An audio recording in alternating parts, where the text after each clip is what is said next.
Hi, good afternoon, ladies and gentlemen. Darren Smith along with Steve Walls, and we are live inside the Buffalo Bills press box where the Kansas City Chiefs will be taking on the Buffalo Bills in the big afternoon matchup on CBS kickoff is at 4:25 for your local. Of course, if you're in the Central Time Zone in Kansas City, that is, of course, 3:25. Steve, had an interesting day today as we prepare to get here to the stadium, but all that being said, and we'll discuss that at another time, probably on the Red Hour tomorrow. Your initial thoughts on this matchup featuring a 9-0 Kansas City Chiefs team looking to extend their franchise record of 15 wins to 16, looking for their 10th win of the season, 16 since their Christmas Day loss to the Raiders, taking on at the 8-2 Buffalo Bills, who are hoping to, contract that distance between them and the Chiefs in the search or in the race for the number one seed. I've been thinking about this all week. My question is, and I ask you and I ask our viewers, who needs this game more, the Chiefs or the Buffalo Bills? And I guess I'll start with that question for you. Well, I'm going to say the Chiefs, and I say the Chiefs not because of their undefeated record or anything they're looking for. I just think that for them, if they win this game, you almost put a stranglehold on the number one seed in the AFC. Looking at the score that we have right now, it's 15-10 Pittsburgh over Baltimore currently. So if things hold up in that particular game, really the only team that has a chance to catch Kansas City, unless they just go on some massive losing streak, would be the Pittsburgh Steelers. Kansas City wins this game. They're essentially 4 games up over Buffalo in the race for the number one seed. They would essentially be 4 games up against Baltimore as well, with, of course, 7 games remaining. And of course, you do have a head-to-head matchup that you have, in the upcoming weeks with the Houston Texans at home in your last home game at Arrowhead, and then of course the Christmas Day game that you have against the Pittsburgh Steelers in Pittsburgh. So for me, it would be Kansas City for that reason alone. Yeah, I would agree. I think this team really, and we hear it even talking to Patrick Mahomes and Andy Reid during the week, and some of the players throughout the week, or this past week, is like this regular season game. And in all honesty, where we are right now in the season doesn't really matter. Yeah, the win matters in Buffalo, and I think Josh Allen had acknowledged that too. It's like, it doesn't matter if we beat them, in the regular season. Our thing is, can we beat them in the postseason if we are able to play them? So I feel like this Chiefs team, it's Patrick Mahomes going out there showing that, because there's always that comparison that people always try to put, or they've been trying to put Josh Allen ahead of Patrick, and they throw Lamar in there sometimes, and they've thrown Joe Burrow in there. But this is an opportunity for Patrick to kind of right the ship as far as offensive goes. Now, I get it. People will say, "Oh, well, they're still winning. It doesn't really matter." Patrick will agree, but he also agrees that his play hasn't been, up to par as well. So I think this is one of those games where, you can show the world, like, hey, I'm still him. In the all-time series, Buffalo leads at 27-21-1. In the postseason, Kansas City actually has a 4-2 lead, of course, winning the last 3 in the playoffs against these Buffalo Bills. In the head-to-head matchup in the regular season, of course, we know Josh Allen has a 3-1 record over Kansas City, and Mahomes in the postseason has a 3-0. One thing that a lot of people have left out this week, and I noticed, I think first things first, kind of mentioned it on Friday after I kind of sent a couple text messages, that was that for all the stats that they have between Patrick and Josh, the one that they seem to neglect is that Patrick Mahomes is actually undefeated here at Orchard Park or what Highmark Stadium. Yep. And so, he won in the COVID year in 2020, won up here in the postseason earlier this year in January. So he knows what it's like to play in an empty stadium. He knows what it's like to play in inclement weather. This is great weather. It's for Buffalo, especially. For Buffalo this time of year for the Chiefs. Great weather, nothing inclement. You may have some strong winds, but other than that, this is going to be a good matchup between two teams. And when you look at it for Buffalo, currently it looks as though Keon Coleman is out for today.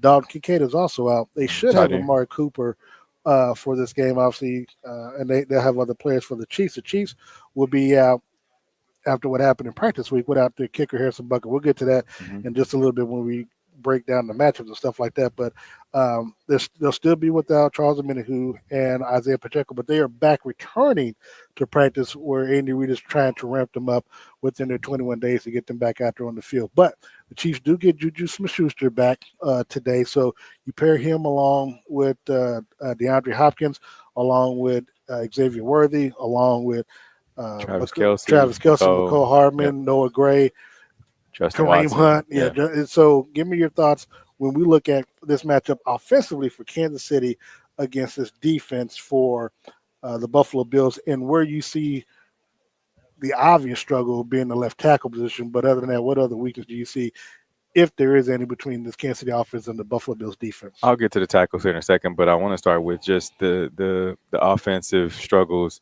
that has been. You drive, if you look at just last week, and I'm just going to strictly stick to last game, where you get two drives, where your first drive you get down, have to punt, then you force Denver to punt. You get another drive where you're working the ball down the field, punt again, and it's like, man, you have to get down there and get in the red zone and be able to score, right? You have, it's like the offense stalls. You get 3 or 4 good plays to be able to move the ball really well, and then you get on the other side of your 50, and it's like, what happened, right? It's like you forget how to move the ball, and so I feel like that has been a problem. There's a microscope on it now because I mean, it was last year a little bit, but red zone has been a thing for the past few years. It's looked a little better since they've acquired a guy who's able to go up and get the ball in DeAndre Hopkins.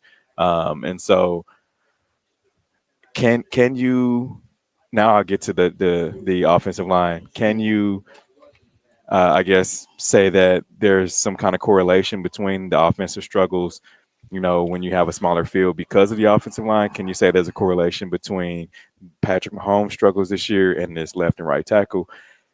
I don't know. I think to me, I feel like there is some, a little bit, because he feels rushed. Not only that, he has the ankle injury, which he's always had some kind of injury, November, December, every season, right?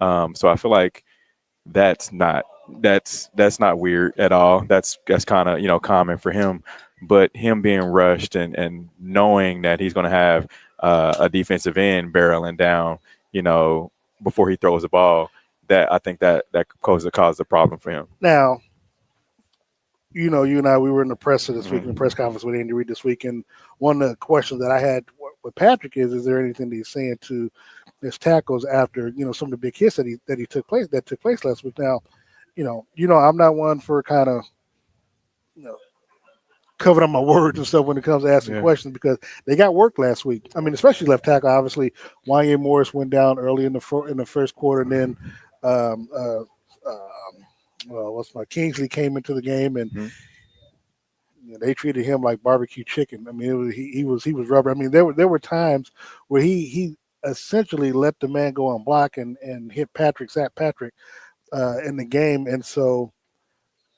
we talk about the moves that Brett Veach has made, obviously when players have gone down. Mm-hmm. I mean, but that's always been being proactive.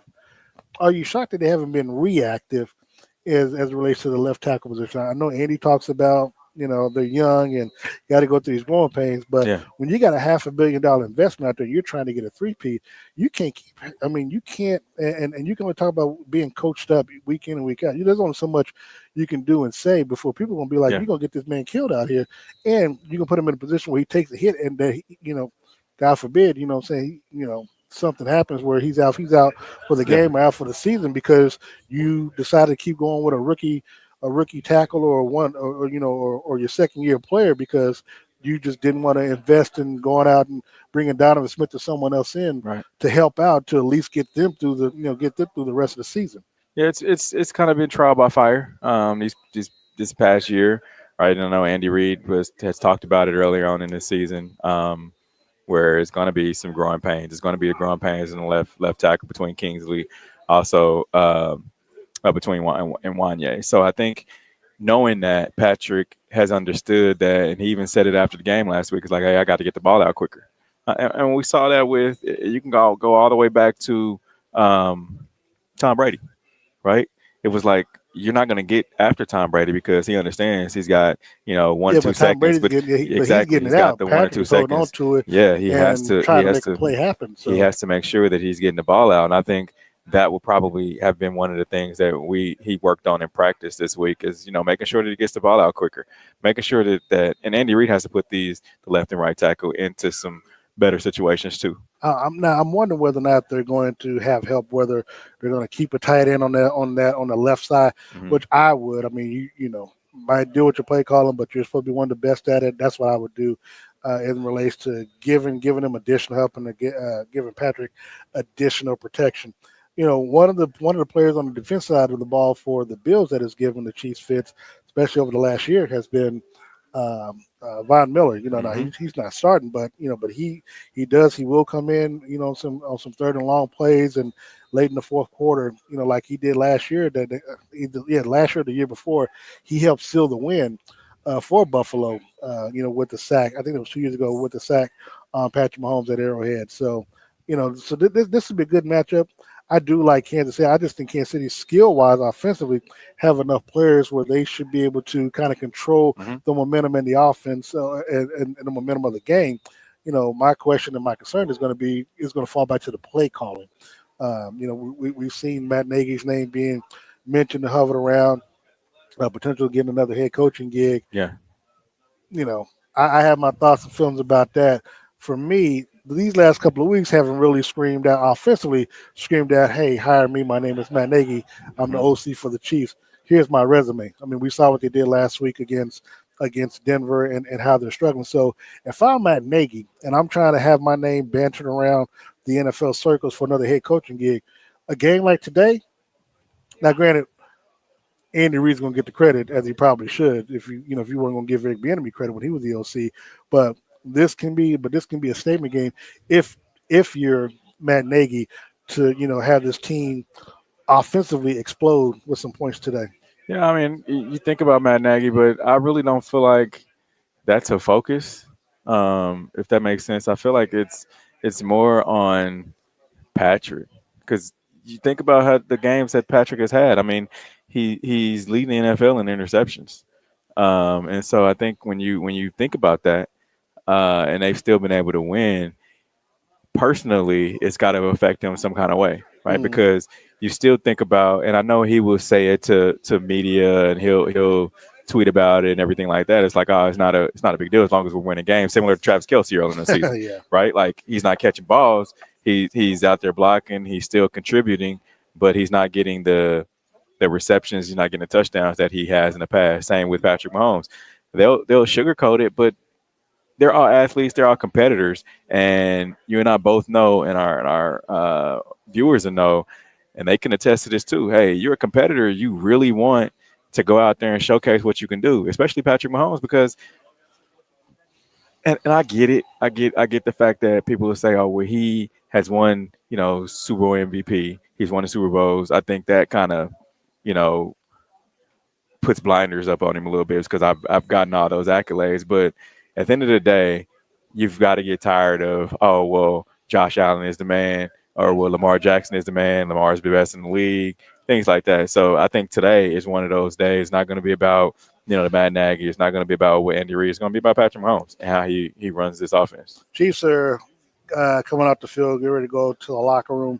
Um, the Bills are now around the 50-yard line on their side of the field. I want to look at the defensive side of the field for the Chiefs. Chris Jones, we've seen what this defense did last week. Obviously, especially on the special teams blocking Hmm. the Broncos field goal kick, literally with 1 second left to go in the ball game to secure that win. Chris Jones, Trent McDuffie, all these players on defense. We know that everything starts and ends with Josh Allen on this offense. Yeah. Now, because he's going to be without some of his skill players, they still have Mac Hollins and Khalil Shakur and Hmm. James Cook at the running back. Hmm. Obviously, the biggest threat to Kansas City in this defense is Josh Allen with his arms and And his his legs. legs. Yep. How if you're Steve Spagnuolo, because you faced him these last 4 or 5 seasons, how do you contain him and to Yeah. keep him from being that one player that beats you in today's matchup. You got to keep him between the tackles. I mean, you can't allow him to get outside of the tackles. I think that's when Josh Allen is at his best. Now, he's not going to beat you throwing the ball on the run. If he's running, he's going to run. So I think from a defensive back perspective, you stay home, but then you understand if he gets out and runs, he's not looking to throw the ball. He's looking to cause some damage, and he's not going to just slide. He's going to go out there and lower his shoulder because he's a bigger guy. So I think that's going to be one of those issues that you have to figure out. All right, Nick Bowden, Drew Tranquil, make sure you got an eye on 17. Now, when you look at the running game for Buffalo, I mean, I think James Cook is pretty good. Like, I think he's definitely just in last week, addition to he this. had 80 rushing yards and a touchdown. Yeah, so. he's definitely helped this offense, and he takes some of the pressure off Josh Allen as well. But the flip side, what we have seen with Kansas City defense is that whoever they've essentially been the Bill Belichick, defensively, where your greatest strength, the Chiefs have taken it away. I mean, we've seen players, Derrick Henry and Lamar. I mean, where they may excel running the football.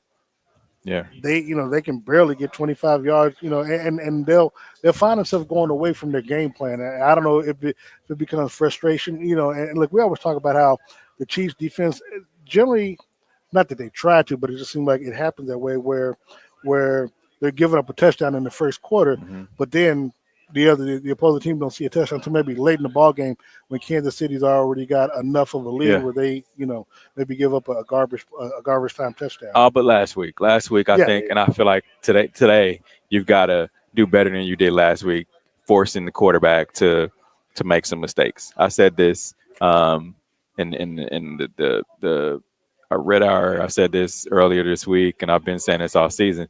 This team gets stops. The defense gets stops. However, you've got to be able to create turnovers if you're this Chiefs defense. The stops cool, like I get it, but you've got to be able to come across. The stops would be cool if the offense, created points. But that's my point. I was like, you've got to be able to get some turnovers so that this offense can get better field position too. But what I'm saying, they can stop them wherever. If the offense isn't, whether turnovers or not, if the offense ain't putting points on the board, when you're stopping them and they're trying to extend their drive and you stop them and turn the ball over, that's still essentially a turnover. If you get a turnover down, then if the offense isn't putting points on the board or capitalize on it, it's not going to matter what the defense does because the offense can't for whatever reason add points to the scoreboard. They've got to get after Josh Allen. I think you can't let him sit back there and pass the ball.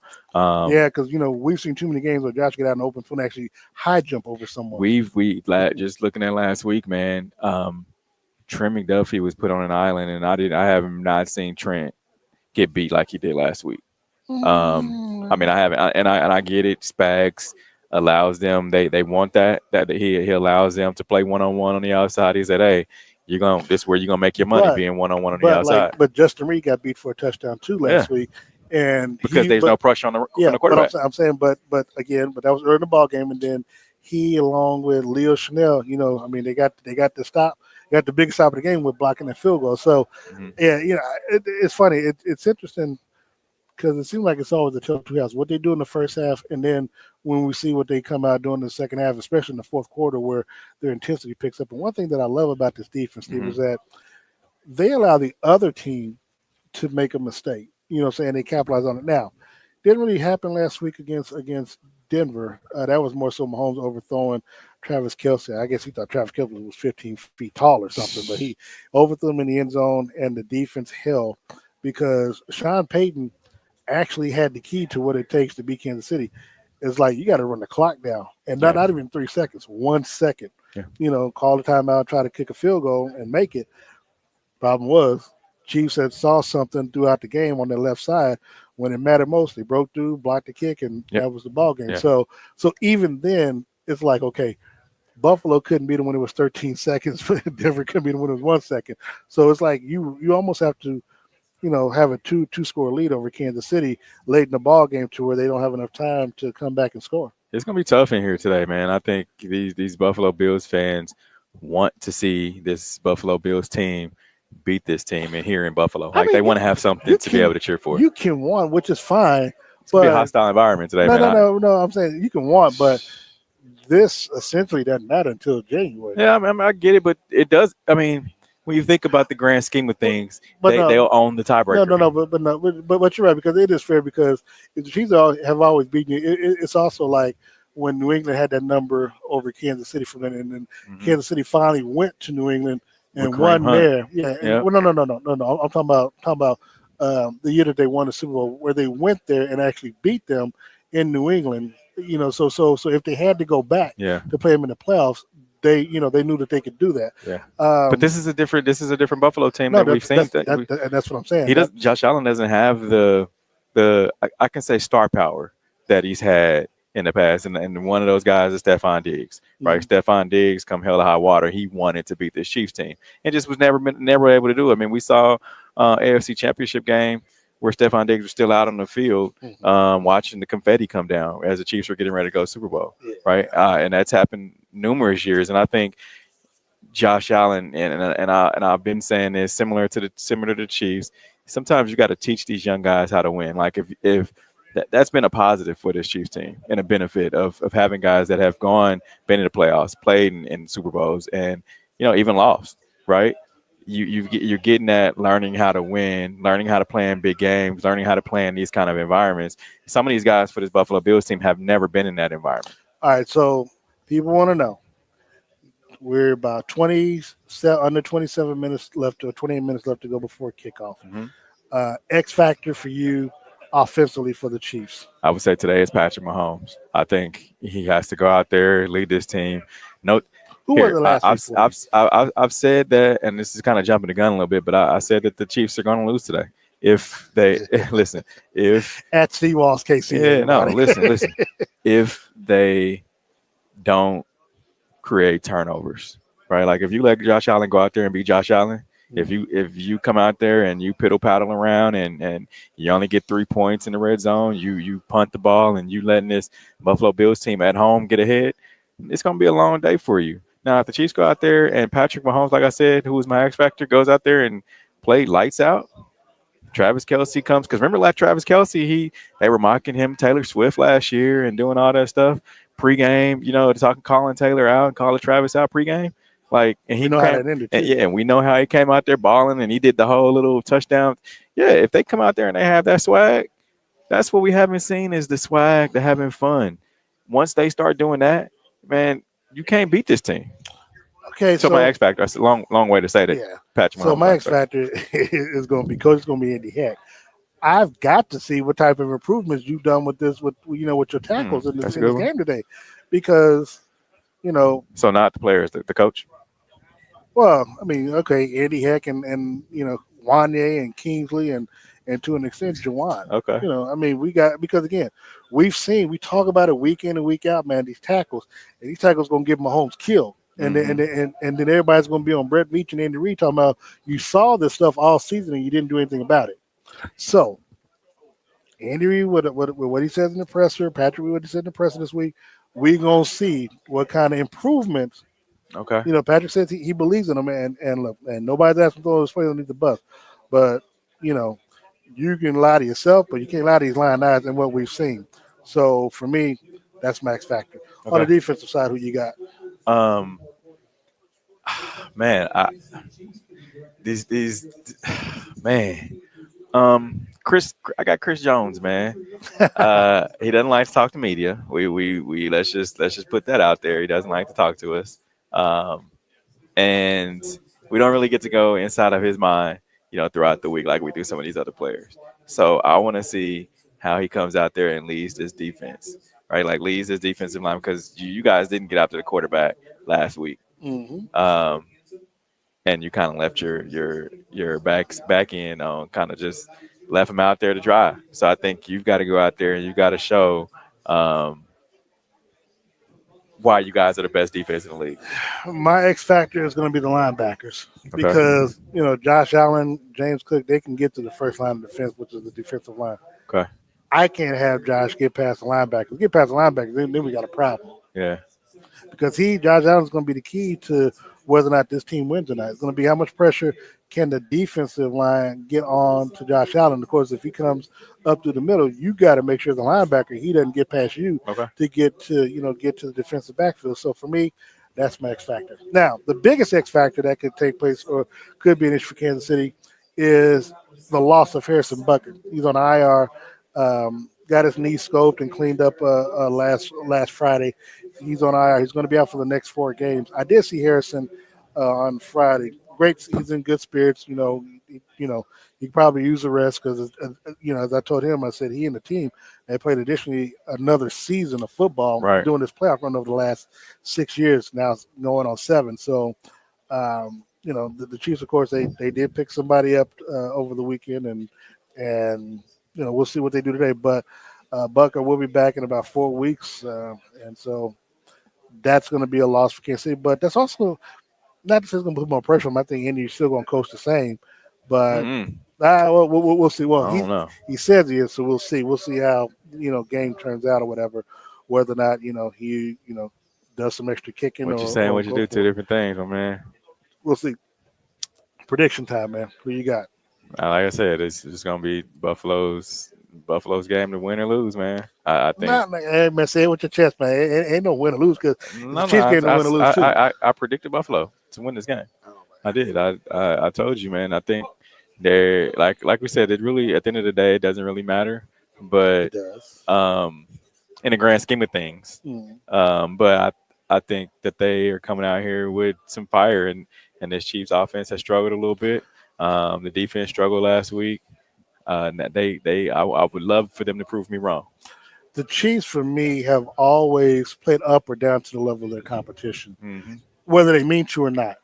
So, depending on how the coin toss goes and how the opening drive goes, we'll get a chance to see where the Chiefs are mentally, physically as they come to this game. I don't think that they'll be riled by the crowd. They've been in hostile environments all season. Every game that they play is at a team Super Bowl game for the fan base and stuff like that. So I don't think they can get any more high or low, after the kickoff comes. I like Kansas City in this ball game. I like Kansas City because they know what's at stake. They know that they can solidify that number 1 seed and put a Mm-hmm. stranglehold on it. And you want to put yourself in a situation where you're going to, if they win this game, obviously the talk is going to start inching towards being undefeated because you got Carolina next week and the Raiders at home for Black Friday. Oh, if you win this game, there's no question you're the best team in football. Well, they were the best for football, but that being the case, not from us, but just from the outside. yeah. So, not to make a long story longer, I've got Kansas City in this game. Post game, make sure you stay with us. We'll bring you Andy Reid, Patrick Mahomes in the post game press conference. We'll also come back after the game on the field. We'll do a post game show. We'll post interviews with the players later on this evening, and of course, you can follow me on social media at Darren Smith NFL, Steve Walls at Steve Walls KC. Mm-hmm. Tomorrow, 6:30 to 7:30. Come out. Doors open up at 6:00 for the Red Hour, our football talk show, as we go through season 6. We'll be live at the Elevation Grill, 6:30 to 7:30, 6141 Blue Ridge Boulevard in Raytown, Missouri. Make sure you come out there. We'll have food, all that other good stuff. So I'm trying to point at there it is right oh, there. okay, yeah, there it is, yeah. Yeah. So for Steve Walls, now before we go, Steve, you want to thank your sponsors? Just my good friends over at Dealers on the Road. So go out there and check them out. Christmas time is coming. Got some great gifts for you. Go out there and make sure you tell them I sent you. And of course, as I always, want to thank Todd White, Todd's Closers and Taylor Suits, keeping me styling the profile and look like Pittsburgh is going to win this game. They got an 8-point lead over Baltimore right now, so looking pretty good as we head into this kickoff matchup. And of course, want to thank Gates Barbecue, 5 locations. Of course, look, try the Bernie Mac. Try the new food that they have. Also, if you can't make it out there, you can do Uber Eats. You can do Chow as well. So that they have different options for you to actually be a part and to get some of this good food because they took care of us here. So, before we left yesterday to come out here. So if you use Chow now or Uber Eats, make sure you get you some Gates Barbecue. Again, 5 locations. Try the wings on State Line and Main Street. That's where we got to get some wings from them soon. Man, so I had Gates wings in a little while. I know. So we got to do that. So for Steve Walls, I'm Darren Smith. Thank you so very much. Get ready for kickoff in about 20 minutes. Go Chiefs.